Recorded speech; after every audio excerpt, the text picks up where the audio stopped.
This forgotten shore only steel remembers.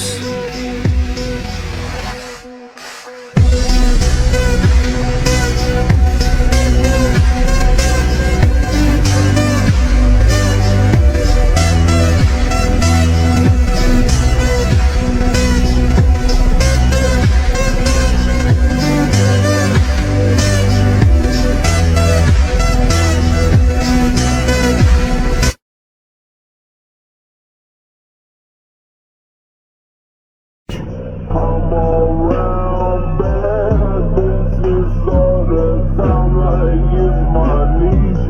I can't trust a damn soul, get the fuck away from me. I can't trust a damn hoe, cause it like time to speak. I feel like the landlord, living your head.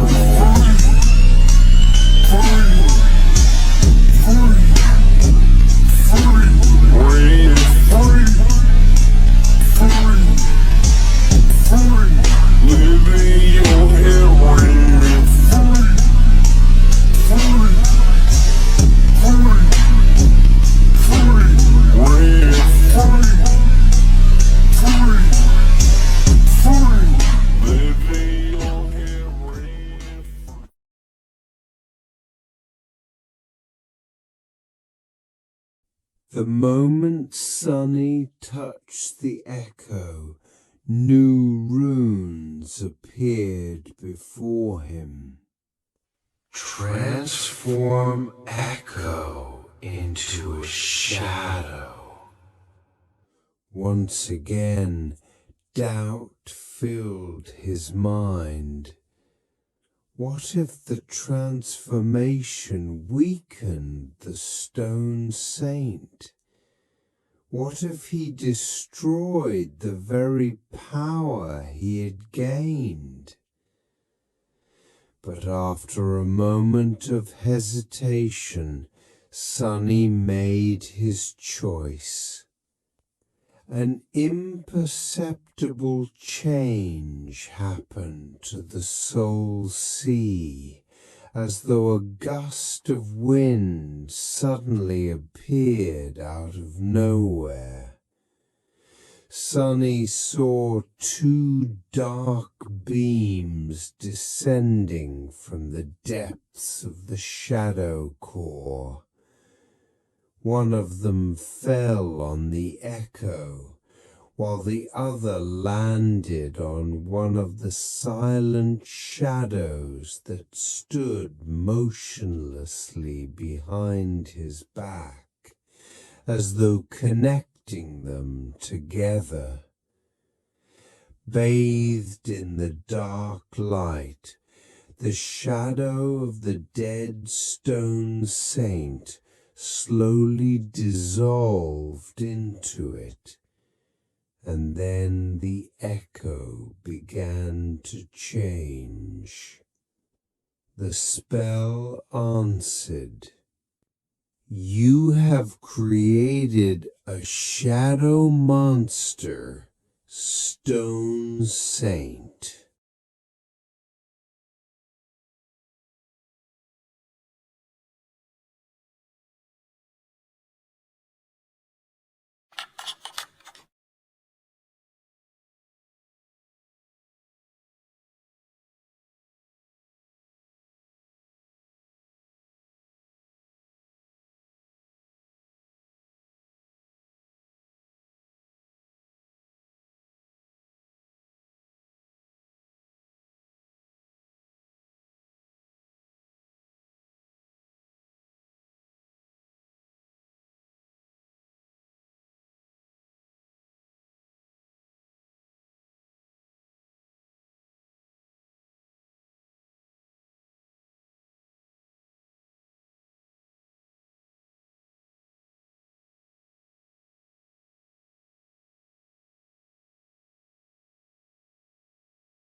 This is those cursed strings of fate screwing with me again.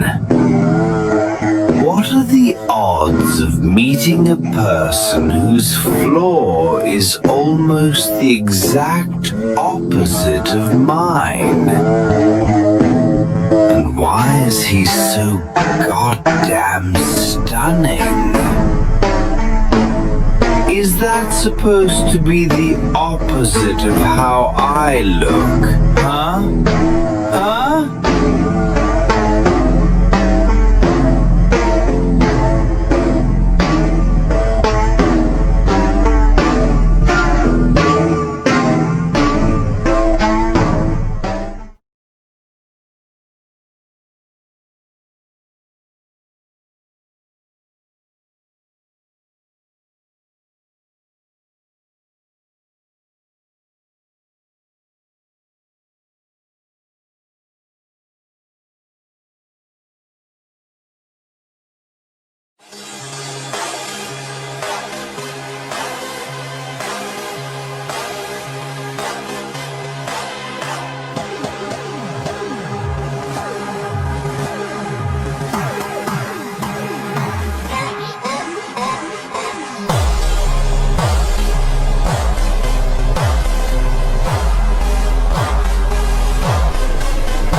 So, Sunny and Nephis finally reached the bright castle, and let me tell you, the vibes are immaculate if you like human misery and giant stone walls. But before they can even get settled, they meet Effie.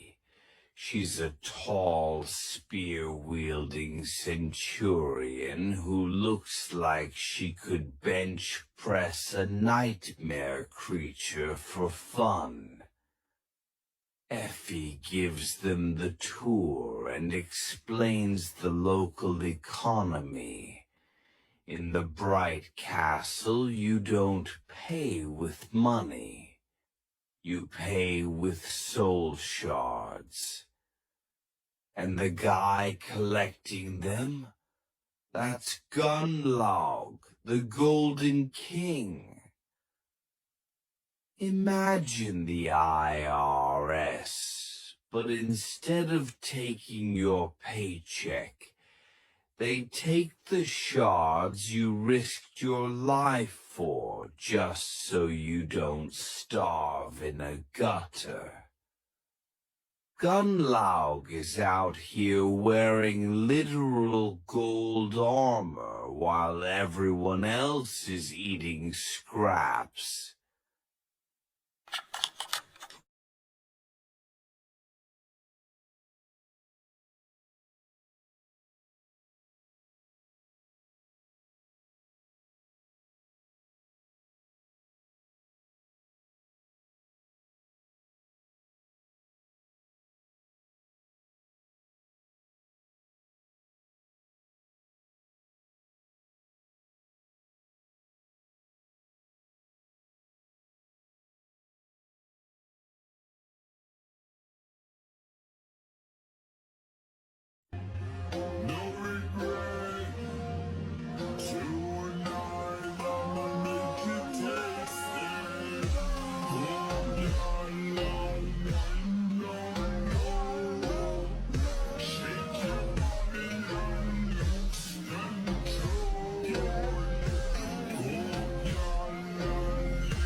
Gunlaw has done many despicable things, but I won't judge him for those.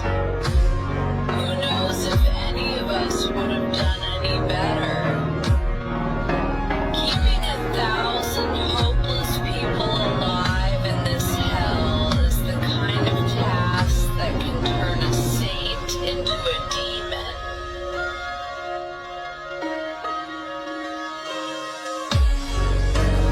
No.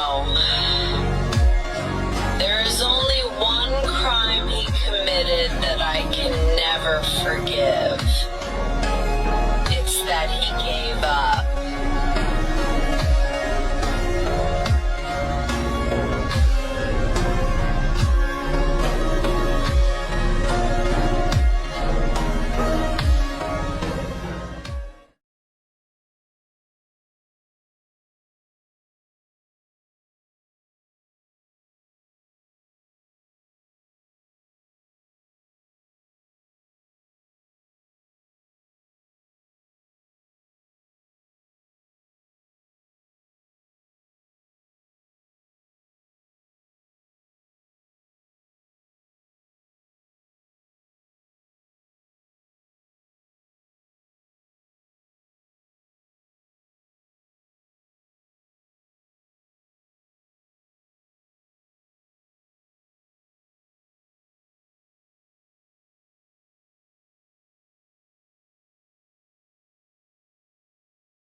Their hearts are delicate like glass, yours especially. You think so? Yes, you're worthy of my grace. Your grace? I'm saying I like you.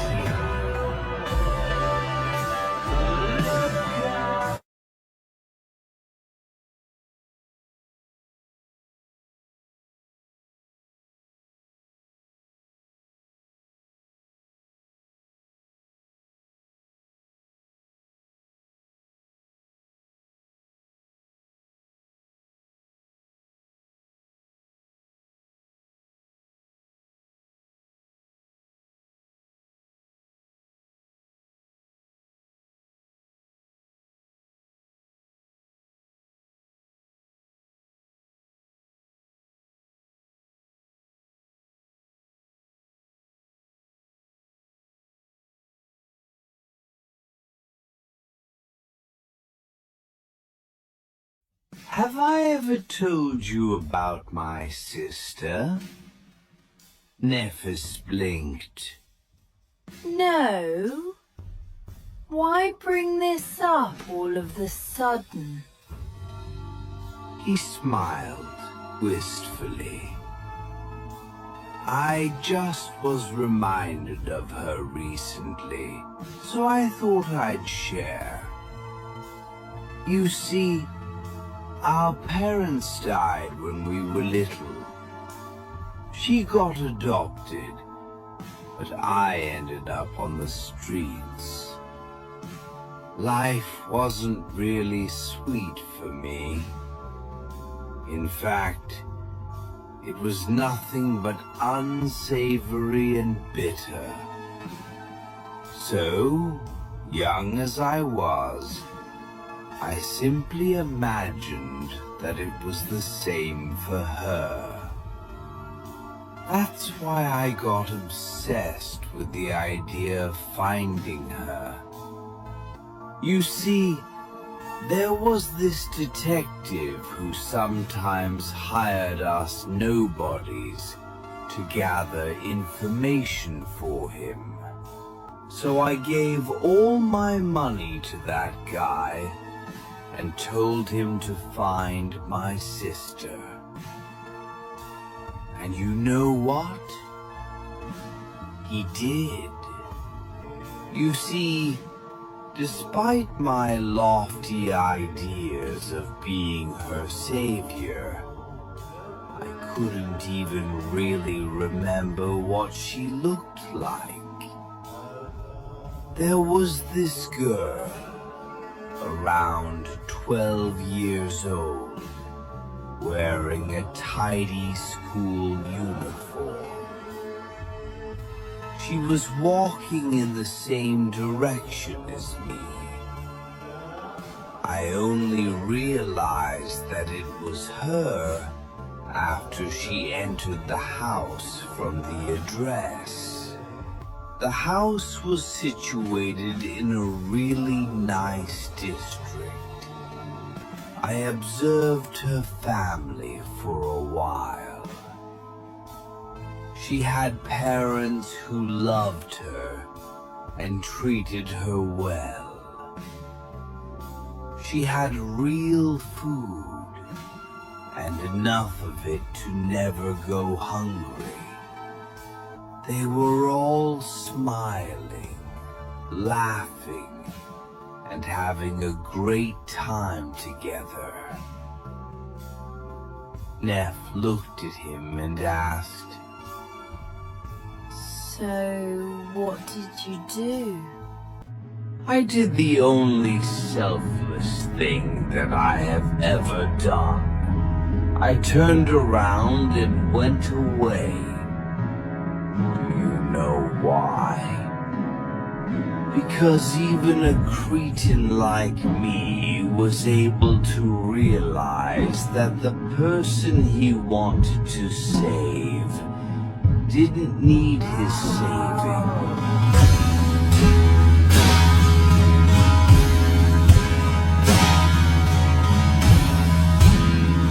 After years of dreaming of finding his sister and saving her, he was faced with the simple fact that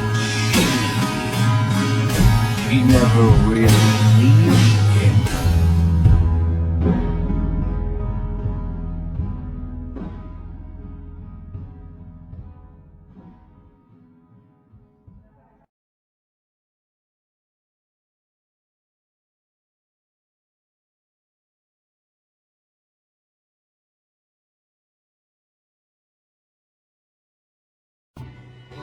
Fuck you, Neff.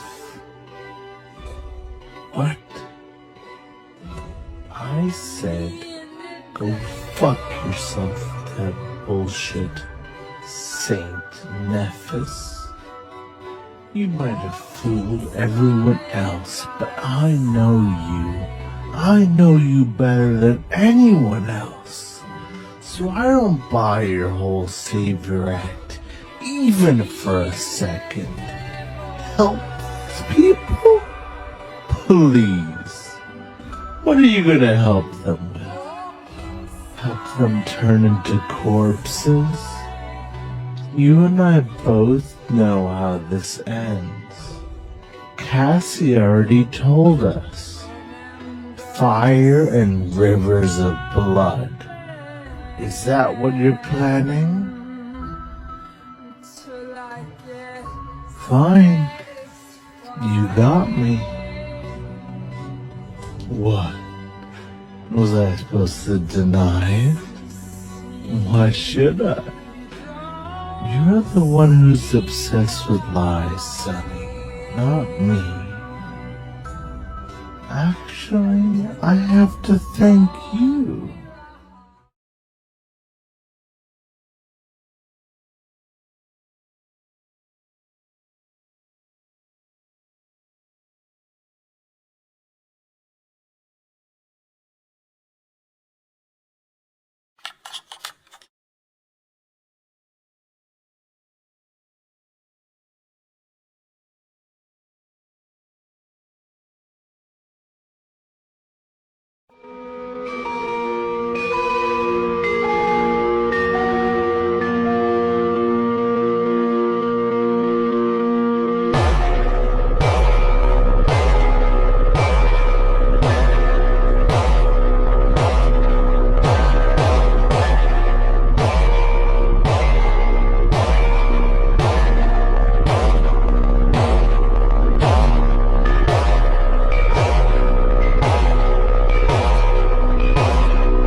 was pouring more liquor into the cup.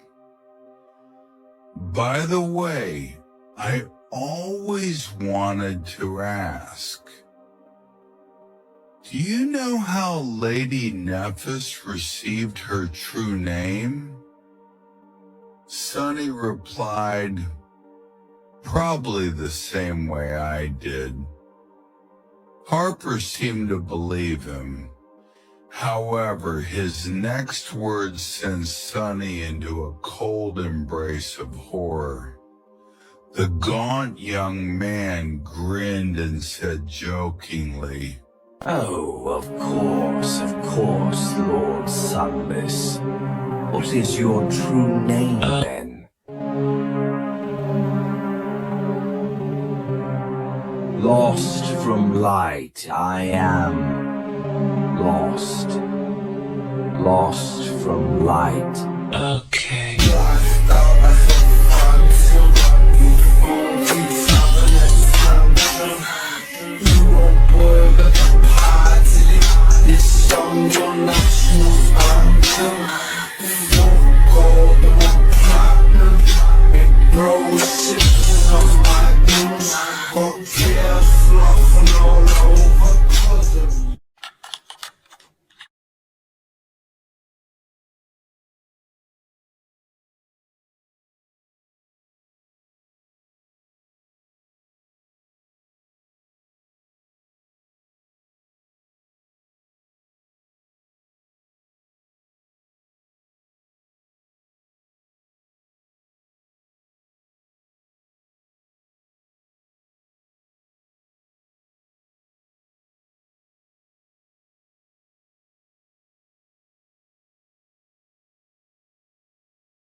At dawn, for a few short minutes, he could see a weak, ethereal, golden glow emanating from the dark cathedral. It was the light of divinity.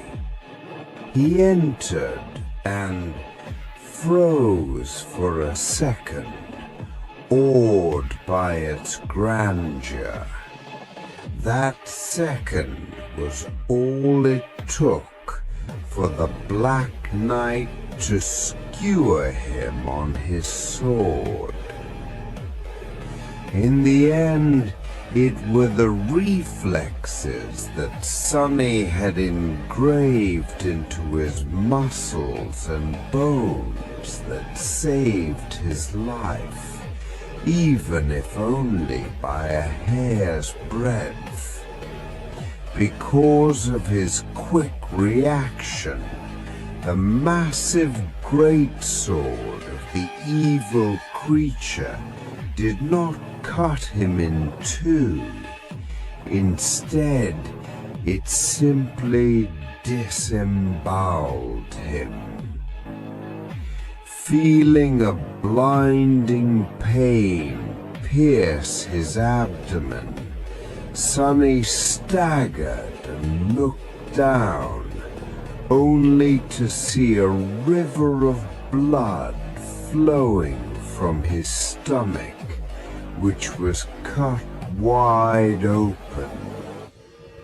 The horror of seeing something that should have been inside of him moving to the outside was much more powerful than the excruciating pain of his flesh being torn apart. Sometime later, Sonny found himself lying in a ditch somewhere in the depths of the dark city. he was consumed by pain, fear, and disbelief. This is the exact trauma that later hardens into his obsessive, months-long study of the Black Knight.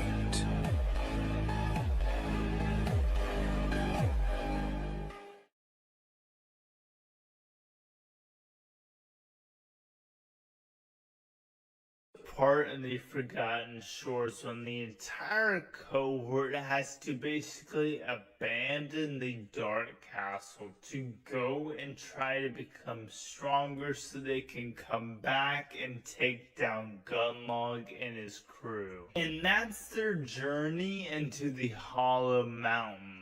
This is also a death zone at the bottom of the Forgotten Shores. And while exploring an underground mine, they encountered a mist. And this mist was something that if you opened your eyes and looked at it, you would completely lose yourself. After escaping from it, they then found the first Lord, the original owner of the Bright Castle.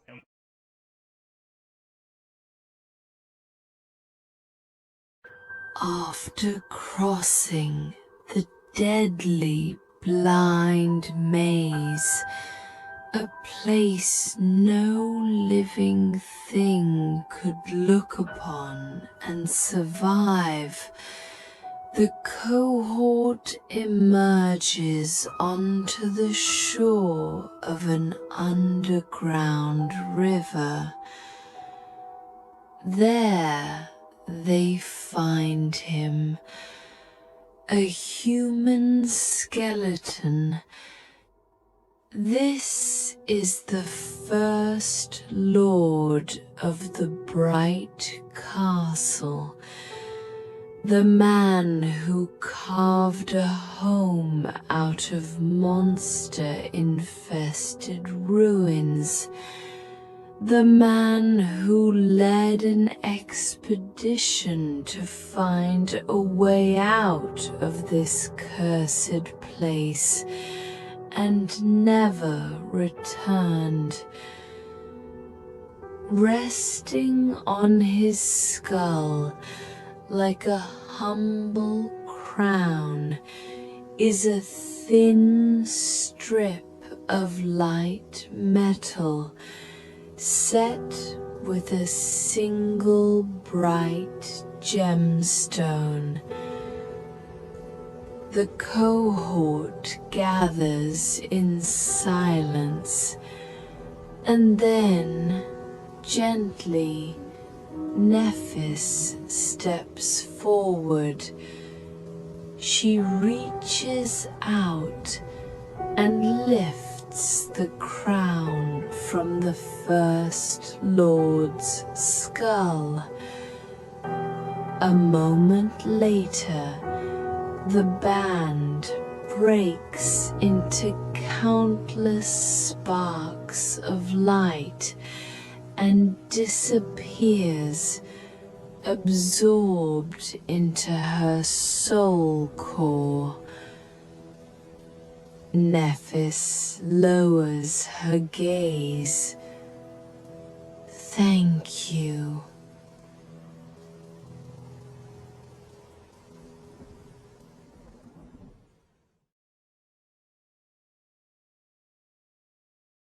That headband, what is it called? No, actually, let me guess. Dawn Shard? Dusk Shard? Nephis looked at him and didn't answer. Her ivory face was calm and inexorable. Sunny grinned. Full of secrets, are we? A hint of some deep, sharp emotion appeared in her cold grey eyes. A few moments later, she said, Weren't you the one who made it clear that you don't want to be a true member of this cohort? You chose to be a hired blade yourself, did you not? Why should I share my secrets with you? Sunny remained silent for a bit, then sighed. Well, fair enough. I did, and you have no good reason to share anything with me. Suddenly, Nephis smiled. You can change your mind, you know. If you do, I'll naturally tell you everything. He stared at her for a while, then shook his head. No need. Answer me one question, though. How exactly is that thing supposed to help us defeat Gunlug? Changing Star lingered for a bit, then simply shrugged. See for yourself. A moment later, the headband left behind by the First Lord wove itself from sparks of light on her forehead. The bright gemstone in its center softly gleamed, and then something about the world around Sunny changed. What? He blinked a couple of times, then slowly lowered his gaze and looked at the fabric of the puppeteer's shroud, or rather, on the spell weave beneath it. What he saw left Sunny breathless.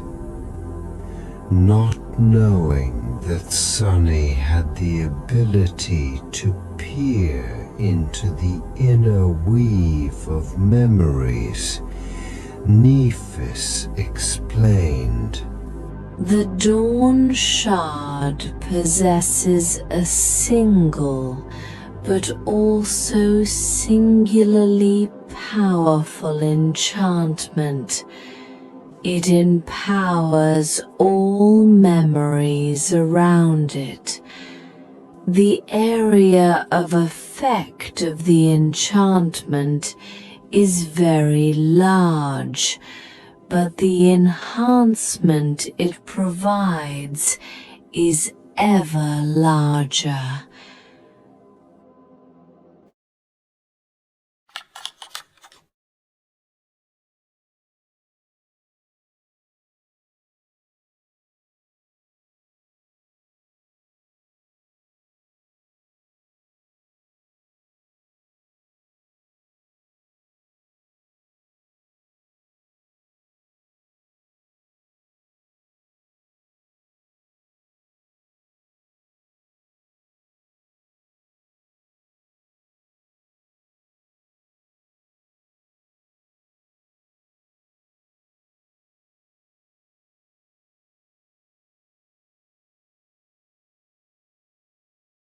Sunny cautiously approached the black door and lowered the midnight shard into a protective stance. He was ready to face any sort of danger, but nothing attacked him. Behind the door, a small room was carved into the rock, and in it, a corpse in a dark mantle was chained to the floor inside a circle. Sonny couldn't tell if the corpse belonged to a man or a woman, because there was a strange mask covering its face. The mask was made out of black lacquered wood and carved to resemble the face of a ferocious demon. Its teeth were bared, with 4 fangs protruding from its mouth. The mask was crowned with 3 twisted horns. Inside the black chasms of its eyes, there was nothing but utter darkness. It was then that Sonny noticed a chaotic mess of runes drawn on the floor near the prisoner's left hand. The sight of them almost sent him into a seizure. Staggering away, Sonny fell to his knees and threw up. Damn it! Those runes, those were the same runes the spell used to describe the mysterious unknown. Only here, the intensity of the terrible effect they had on the mind of anyone who saw them was much, much stronger. What the hell? Fighting through the intense pain, he slowly studied the strange runes, and then, suddenly, his eyes widened. Scratched into the stone was a short prayer. Hail, weaver demon of fate, firstborn of the unknown.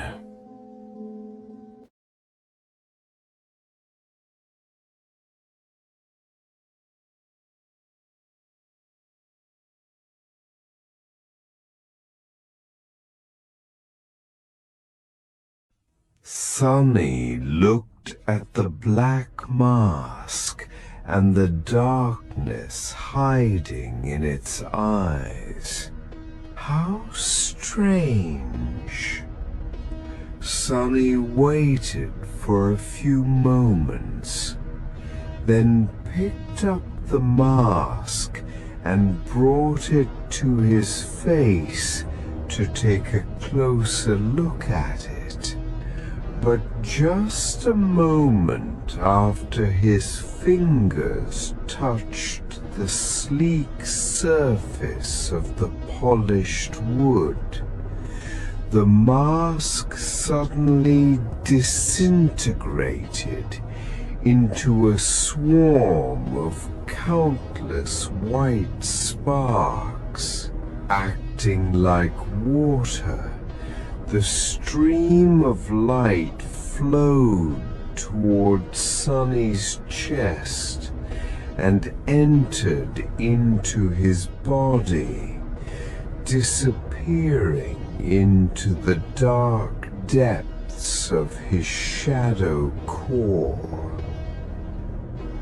The voice of the spell thundered suddenly, louder than it had ever been before. You have received a memory. Sonny hesitated for a bit and summoned the runes that described it. What he saw made him take a step back and gasp.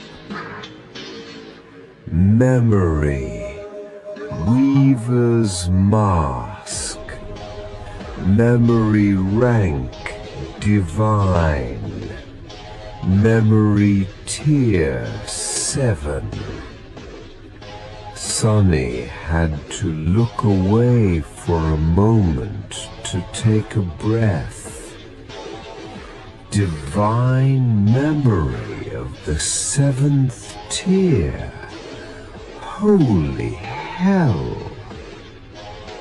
Words weren't enough to describe his astonishment. Turning back to the runes, he concentrated on the enchantments and read further. Enchantment, Mantle of Lies.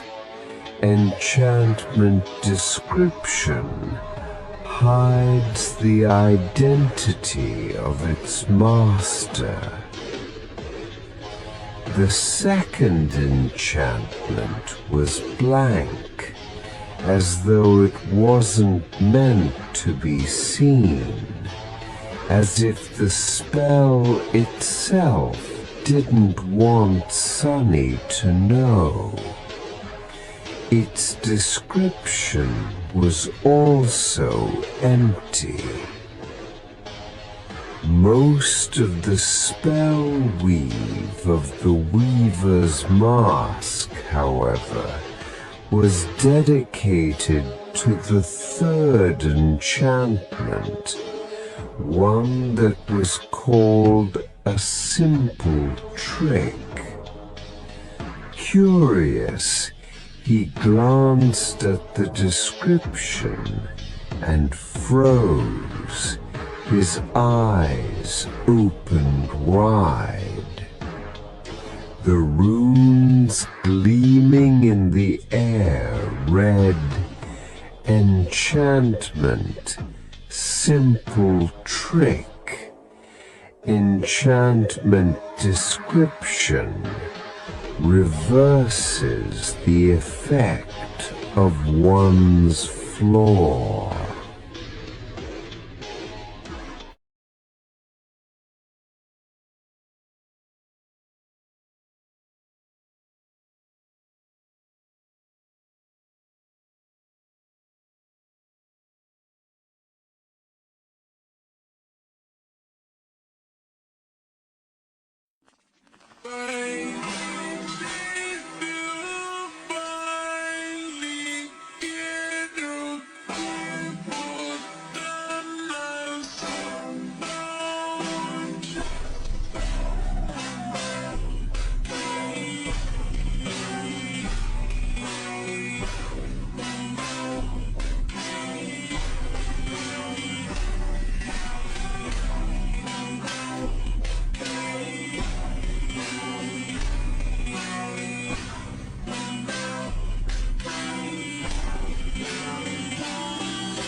So this is defeat.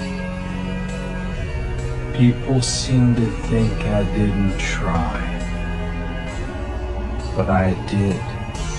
In the very beginning. I really did.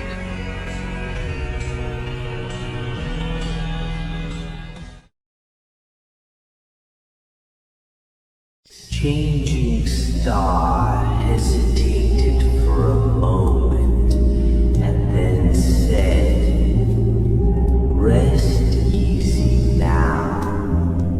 Your nightmare is over." The bright Lord raised his head and glanced at Nephis.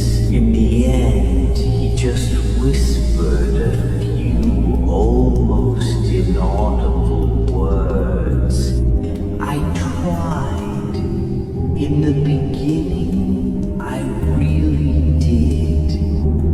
The bright Lord of the Dark City was dead.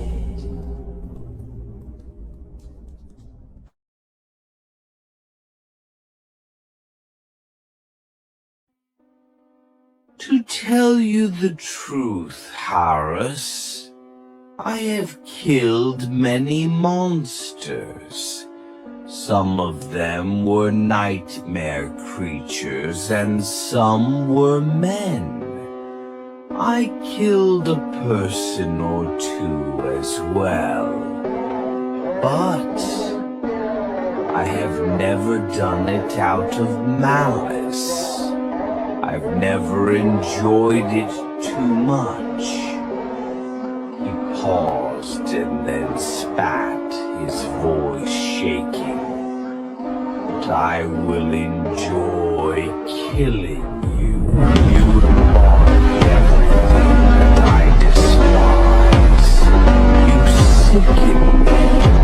And for that reason alone, I'm going to end you. You don't deserve to live at all.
Cassia sighed and tentatively nodded. After a long pause, she finally found the courage to speak. At first, I saw a boundless darkness locked behind 7 seals. Something vast was churning in the darkness. I felt like if I directly saw it, I would lose my mind. As I watched, terrified, the seals broke one after another until only one remained. And then that seal broke too. She trembled a little. After that, I don't know. It was as though my mind shattered into 1,000 shards, each shard reflecting its own image. Most of them were dark and scary. Some I have already forgotten. The other... Cassie fell silent, remembering. I saw the human castle again. Only this time it was at night. There was a lonely star burning in the black skies, and under its light, the castle was suddenly consumed by fire, with rivers of blood flowing down its halls. I saw a corpse in a golden armor sitting on a throne.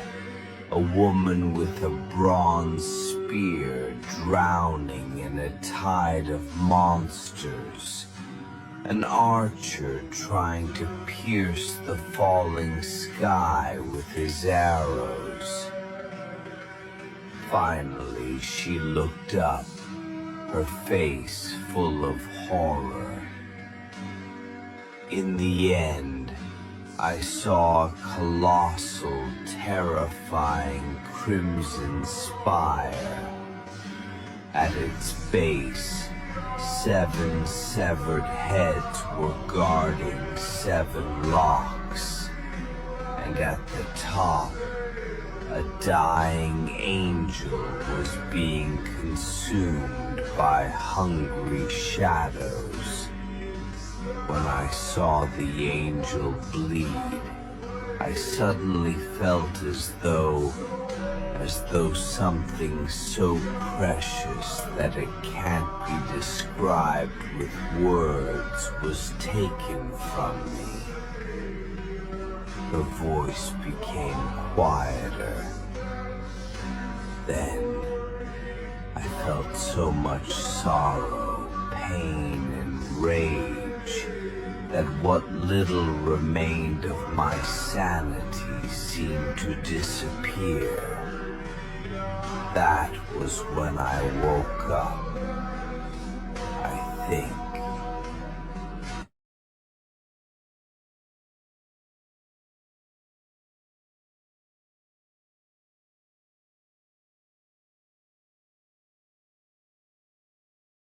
Follow me, and I will lead you out of this hell. Follow me, and I will show you the path back to your homes. But make no mistake, the road ahead will be long and arduous. Not everyone will make it. The weak will die. The strong will die too, and those who remain won't be the same. But there is one thing I can promise you. Follow me, and you will never be slaves. Slaves to your fear, slaves to your fate, slaves to the nightmare spell.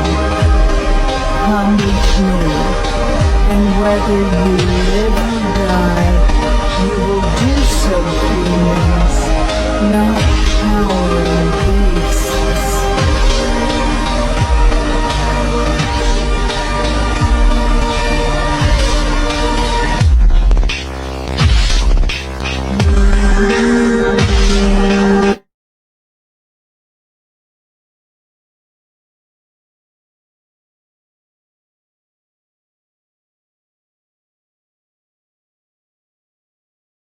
Currently, Effie was standing on that surface.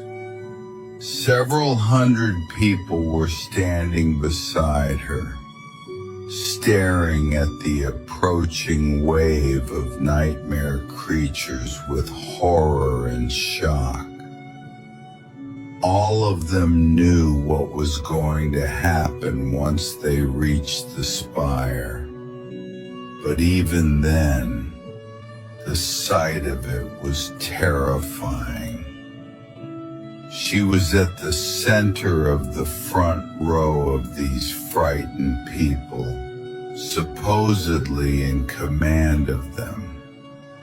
With her tall stature and lean, powerful figure, Effie stood out among the rest of the sleepers. But really, she was scared shitless. Brace! That's all she had time to yell before the wave of monsters crashed into the line of humans.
Yeah, I made a melanie bitch to like to mimic. Come like a kid, like they make some. Whenever I could get it for sure, for sure. She told me, how can you say me so? Can I be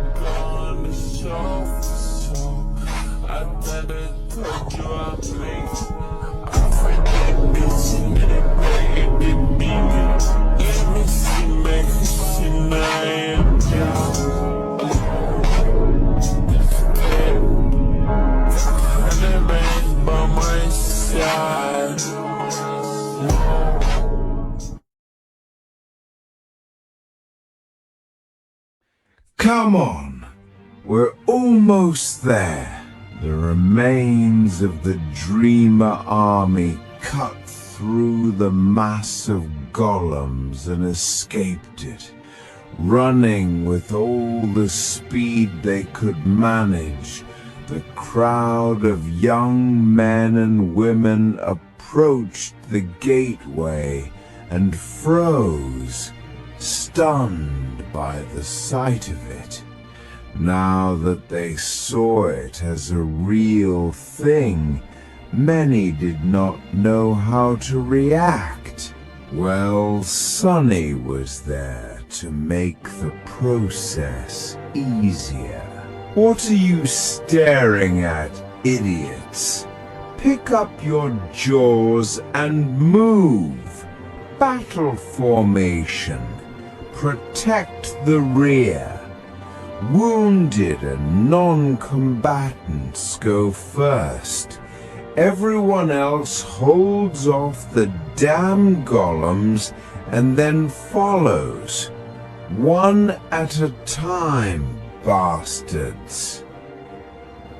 Coming back to their senses thanks to his angry shout, the sleepers quickly reorganized themselves.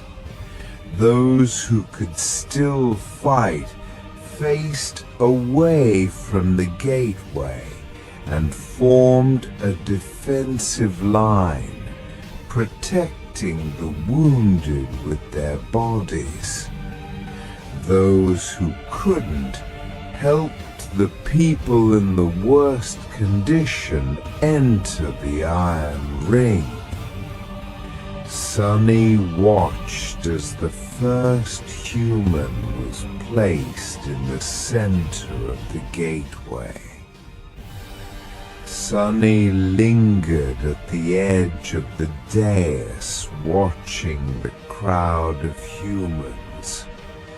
One after another, they were disappearing into the beautiful radiance of the gateway, while the others continued to confidently repel the assault of the golems. They were going to survive. That meant that his job was done. And just as he had expected, Castor was nowhere to be seen. Lingering for a few short moments, Sunny glanced at the gateway one last time and then stepped away. As he moved through the crowd of humans and approached its edge, someone suddenly called out his name. Doofus, where are you going? There's just some unfinished business I need to deal with. Take care, you three. I will see you later, I hope. With that, he took a step back and disappeared into the shadows.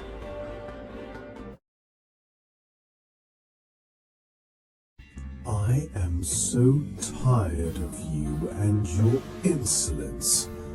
Why must you always ruin everything?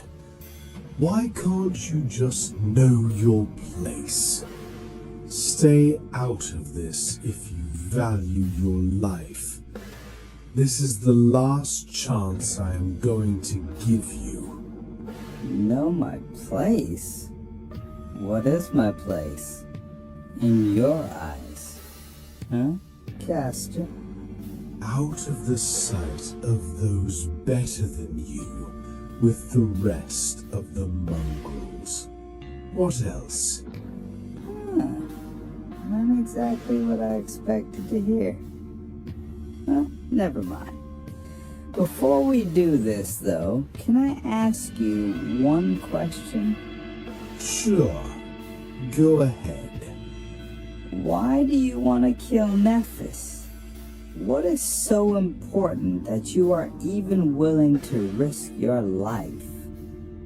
This is not something that you, scum, will ever understand. Survival is all you creatures care about. Duty, loyalty, honor. Those are the words the likes of you know nothing about. So, I will put it in a way that will be easy even for you to comprehend. The immortal flame must be destroyed. This is the will of the sovereigns. Who? Wait. You really don't know? She didn't tell you anything? Of course she did. Actually, I know exactly what you're talking about. I've been told everything. No one knows more than me on this topic, really. Mongrel, you don't even know who you serve. You don't even know who rules the world you live in. Why am I even wasting my breath talking to a worm like you? Ouch. That stings. Enough of this. I'm done trying to reason with you, fool. I have allowed you to skulk in the shadows, playing your vulgar games for long enough. I only permitted you to live because there was no reason to get rid of you. What? Do you think that you can defeat me? That your little schemes and secrets will give you a chance against a true legacy? Sorry to disappoint, but I figured them out a long time ago. Oh yeah? Do tell. What are my secrets exactly? You hide your strength and pretend to be weak. You go around telling ridiculous tales, making everyone think that you are a lunatic.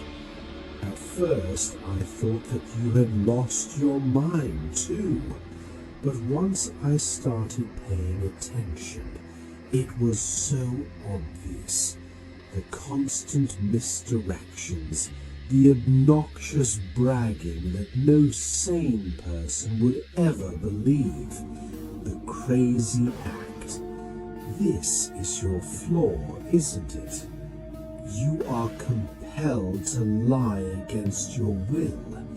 Did you really think that no one would see the pattern? You even bribed that idle friend of yours to try and mislead everyone. A pathetic attempt. Were you expecting that anyone would buy it? Ah, crap. You got me. Yes, you're right. This is my flaw. What sane person would go around telling such outrageous lies? Sadly, it seems that I am at a disadvantage in that regard. It is such a shame that I have no idea what your flaw is, huh? That I haven't figured it out a long time ago, too.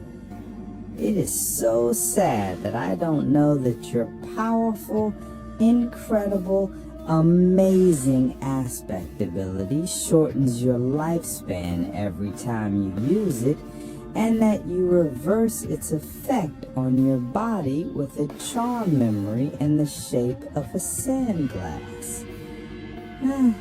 If only I was more observant. Too bad I'm not.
Attention.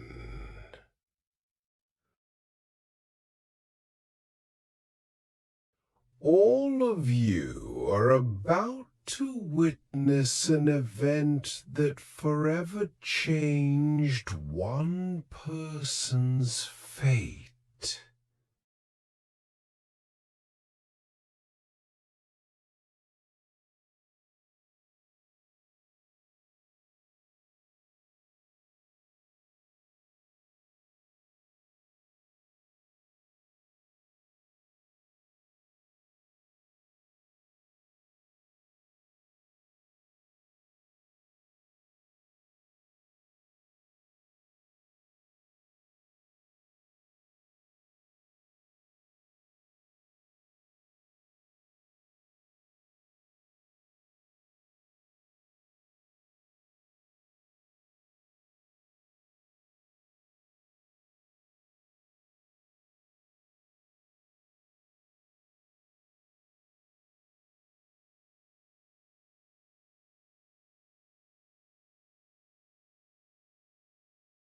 Slowly, Sonny stepped away from the edge of the chasm, his gaze locked onto Nephis. Darkness lingered in his eyes, cold, unyielding. It's not like we didn't know this would happen, he said, his voice devoid of warmth. We've known for a long time, haven't we? Nephis held his stare for a moment before offering a bitter smile. We did. Indeed, they had always known. From the moment Sonny first grasped the meaning of Cassie's vision, he had understood the inevitable truth. One day, to survive, he would have to kill Nephis. How does one come to terms with the knowledge that one day they will have to kill the person they care for the most? This truth had festered in the depths of his mind, burden he chose to bear alone. It was the reason we had spent months wandering the dark city, hunting monsters, and slowly becoming one himself.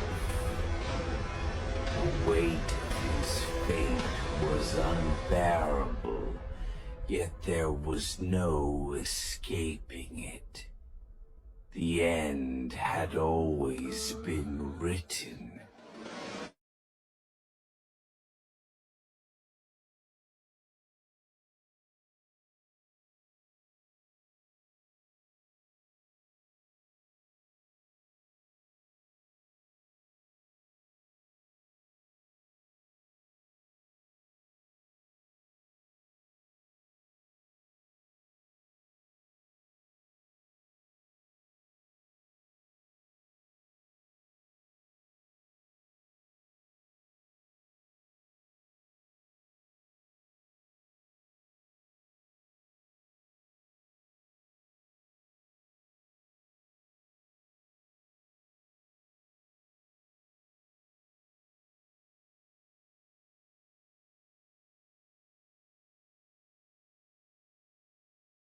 The final obstacle on Sonny's path back to the real world stood before him, the deadliest one yet.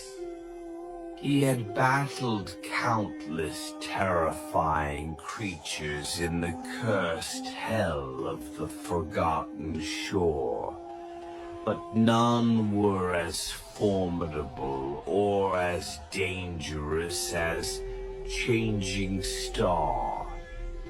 This was destined to be his most grueling battle.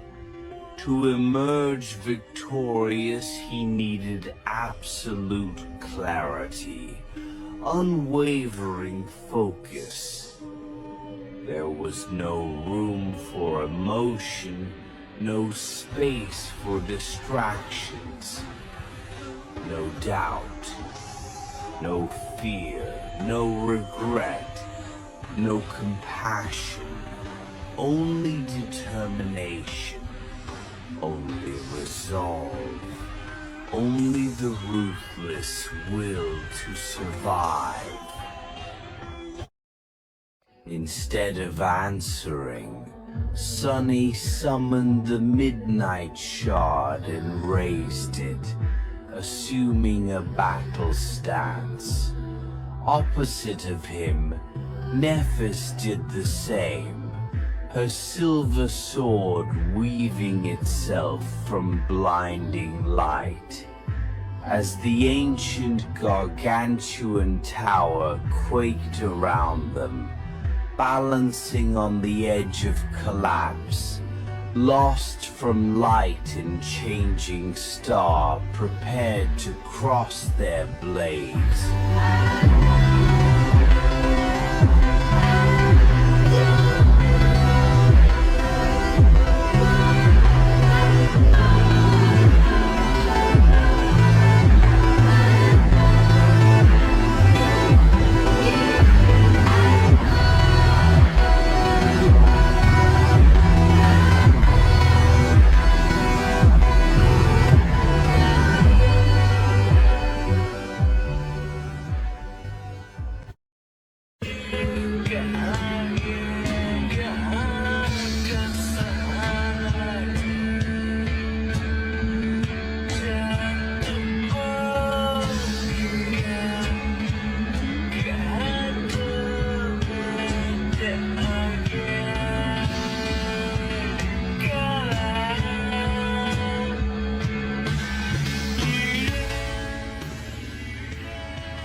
Nephis smiled.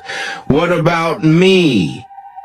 Do you think I will die here in this tower? No. I will be fine. I will escape it and survive somehow. I'll find another way out. No matter how long it's going to take me, I will. Nothing will stop me. You know it won't.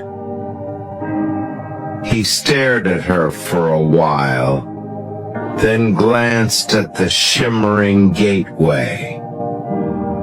Salvation was so close.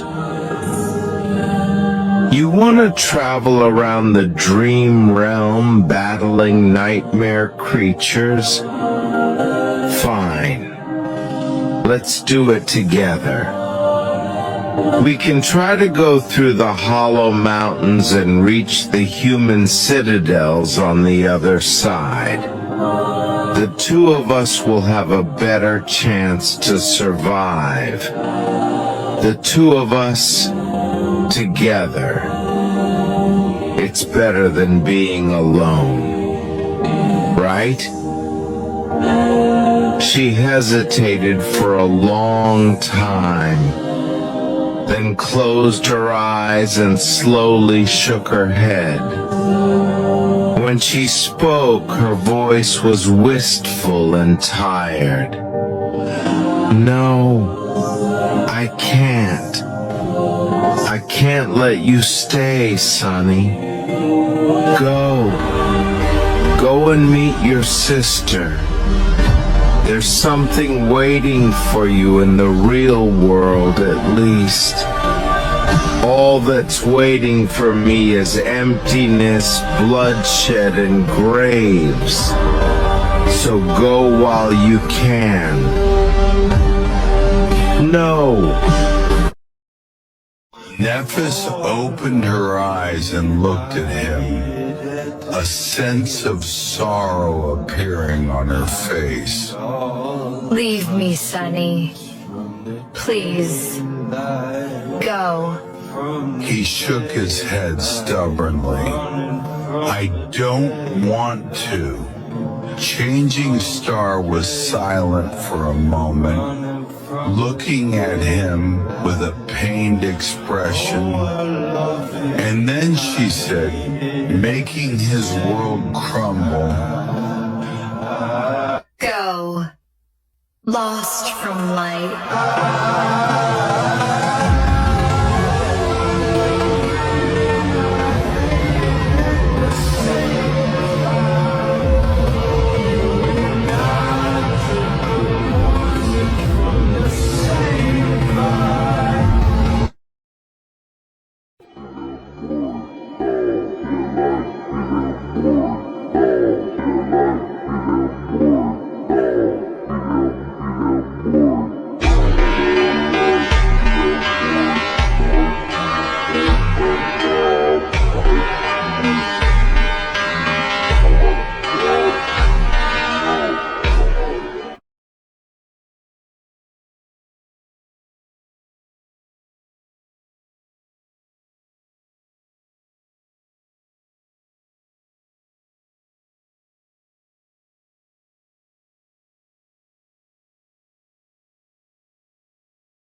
How did I know? Cassie told me. She was the first one to understand the meaning of her vision. She knew that the two of us will end up fighting each other, and that I was going to lose, maybe even die. She just didn't know how, when, and why. So Cassie told me your secret in hopes that it will save my life one day. But I hoped that I would never have to use it. So then, I guess this is goodbye. Take care. I hope that you'll take care of yourself, Sonny. Now go. Escape before it is too late. Even though Sonny didn't do anything, his body moved on its own. Standing up, he turned around and walked toward the shining ring of the gateway. But his body would not listen. It just continued to move forward, indifferent to his commands. A dull ache settled somewhere in the center of his heart. There was nothing he could do. He was a miraculous shadow bound to a master. Once the master gave a command, he had no choice but to obey. Sonny slowly walked up the steps of the dais and approached the circle of runes, then crossed the iron ring without slowing down. As soon as he did, the runes shone with intense light. His body began to glow too, and then suddenly it disappeared, leaving only emptiness behind.